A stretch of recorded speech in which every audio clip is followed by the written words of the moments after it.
Tuna hianin Gypsy Maruti Gypsy kan modify don ne pilot motor turania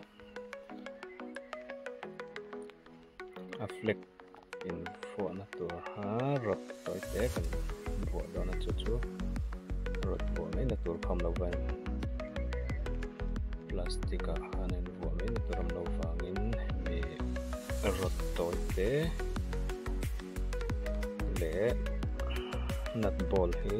welding ka zamanga chuan hemi welding a kan jam hi chung lam ha pon lam atangin natin gan tight nan don ne welding hi har salawa mero chu akhu hian mit hi ti lim thayam ti na thai em mit ti hi vai vut balu noi lut ang ya na thot te mit ti hi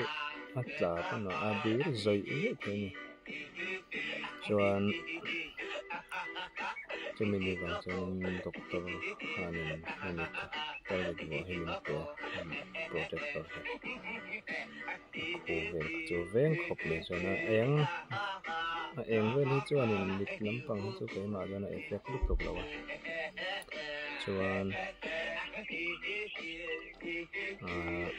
welding ho zero tur le amo lo ti thar tur ang te ma lo ti thin to te ko ni tiang ang ka vu ang he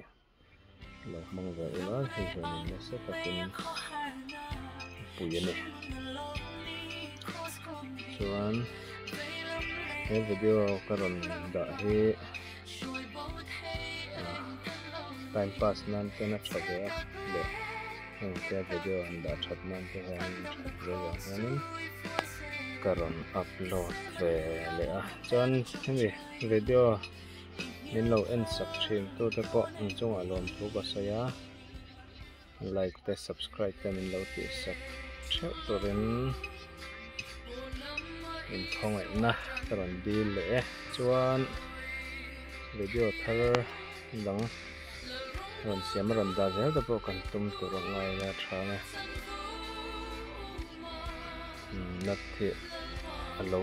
nat bol hi lo tui ek na se de to nat pen ten brake oil a kan chia na list de nok ka chuanin na chung lama therna tur kalo welding telo wang hanan kan tian nat vo na tur te kha kan han ti fai le a kalo welding telo wang chang han ro zawanga tu a kan min lo clear subscribe wang no ko ka thin chawa lo la clear tur te le lo la subscribe tur te po tin lu ta kan ka som chawa chuan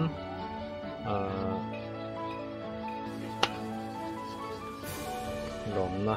kan lom na hi ho te ne thin kha midang lom na siam te khan lo min te thin kha subscribe ka thai